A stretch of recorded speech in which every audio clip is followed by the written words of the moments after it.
Welcome to online class hour. তোমরা যারা বর্ধমান বিশ্ববিদ্যালয়ের অধীনস্থ কলেজে পড়ছো এবং 2025 সালে থার্ড সেমিস্টারে এক্সাম দিতে চলেছো, আজকের ভিডিওটি তাদের জন্য। আজকের ভিডিওটিতে আমরা ইতিহাস মেজর পেপারের সাজেশন নিয়ে আলোচনা করব। তোমরা প্রত্যেকেই জানো থার্ড সেমিস্টারে ইতিহাস মেজর পেপারে দুটি পেপার রয়েছে। এর আগের ভিডিওতে আমরা প্রথম পেপারের সাজেশন নিয়ে আলোচনা করেছি। তোমরা যদি ভিডিওটি না দেখে থাকো, ডেসক্রিপশানে লিঙ্ক দেওয়া থাকবে, সেখান থেকে দেখে নিতে পারবে। আজকের ভিডিওতে আমরা দ্বিতীয় পেপারের সাজেশন নিয়ে আলোচনা করছি।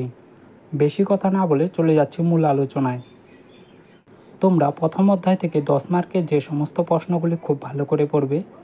প্রথম প্রশ্ন, রাজতন্ত্রের অধীনে প্রাচীন রোমের উত্থানের ইতিহাস আলোচনা করো। পরের প্রশ্ন, রোমান সাম্রাজ্যের দাসেদের ভূমিকা ও অবস্থা কেমন ছিল লেখো। তারপরের প্রশ্ন, রোমান সাম্রাজ্যের নারীদের সামাজিক অবস্থা সম্পর্কে আলোচনা করো। তারপরের প্রশ্ন, স্ট্র্যাটাকাসের নেতৃত্বে দাস বিদ্রোহ সম্পর্কে আলোচনা করো। প্রথম অধ্যায় থেকে 5 মার্কের যে সমস্ত প্রশ্নগুলি পড়বে। প্রথম প্রশ্ন, রোমান আইন সম্পর্কে আলোচনা করো। তারপরের প্রশ্ন, রোমের কৃষি অর্থনীতি, ব্যবসা বাণিজ্য, নগরায়ন। এই প্রশ্নগুলি তোমাদের টিকা আকারে 5 মার্কের আসবে। চলে যাচ্ছি তারপরের অধ্যায়ে। এই অধ্যায় থেকে মাত্র একটি প্রশ্ন পড়বে 10 মার্কের। রোমান সাম্রাজ্যের পতনের কারণগুলি আলোচনা করো। তৃতীয় অধ্যায় থেকে 10 মার্কের যে সমস্ত প্রশ্নগুলি পড়বে।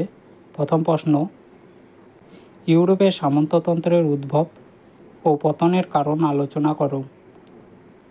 তারপরের প্রশ্ন, সামন্ততন্ত্র কাকে বলে, সামন্ততন্ত্রের বৈশিষ্ট্যগুলি আলোচনা করো।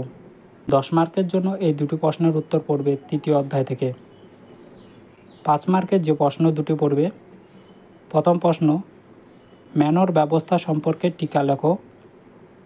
সিভ্যালরি বিষয়ে একটি টিকা লেখো। চতুর্থ অধ্যায় থেকে 10 মার্কের যে সমস্ত প্রশ্নগুলি পড়বে।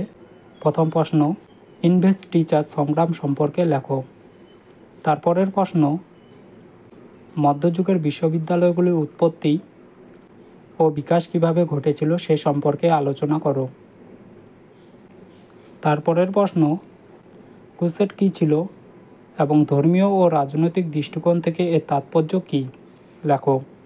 তারপরের প্রশ্ন, প্লুনির সংস্কার আন্দোলন ও তার প্রকৃতি আলোচনা করো। চতুর্থ অধ্যায় থেকে 5 মার্কের প্রশ্ন পড়ার দরকার নেই। 10 মার্কের এই 4টি প্রশ্ন পড়ে যাও, তাহলেই হবে। চলে যাচ্ছি তারপরের অধ্যায়ে। এই অধ্যায় থেকে 10 মার্কের জন্য যে সমস্ত প্রশ্নগুলি পড়বে। প্রথম প্রশ্ন, ইসলাম ধর্মের উত্থানের পিছনে আরব উপজাতির পটভূমি মূল্যায়ন করো। তারপরের প্রশ্ন, হজরত মুহাম্মদের নেতৃত্বে বিভিন্ন প্রকার সংস্কারের পরিচয় দাও। 10 মার্কের জন্য এই দুটি প্রশ্ন পড়বে পঞ্চম অধ্যায় থেকে। 5 মার্কের জন্য যে প্রশ্নগুলি পড়বে। প্রথম প্রশ্ন, খলিফাপদ সম্পর্কে টিকা লেখো। তারপরের প্রশ্ন এবং সর্বশেষ প্রশ্ন, আবাসিক শাসন ও বিচার ব্যবস্থা আলোচনা করো। এই ছিল তোমাদের থার্ড সেমিস্টার ইতিহাস মেজর দ্বিতীয় পেপারের সাজেশন। ভিডিওটি আজকের মতো এইখানেই শেষ করছি। চ্যানেলে যদি নতুন হয়ে থাকো, চ্যানেলটিকে সাবস্ক্রাইব করে পাশে থাকা নোটিফিকেশনটা অন করে দেবে, যাতে পরবর্তী আপডেট সবার প্রথমে তোমার কাছে পৌঁছে যায়।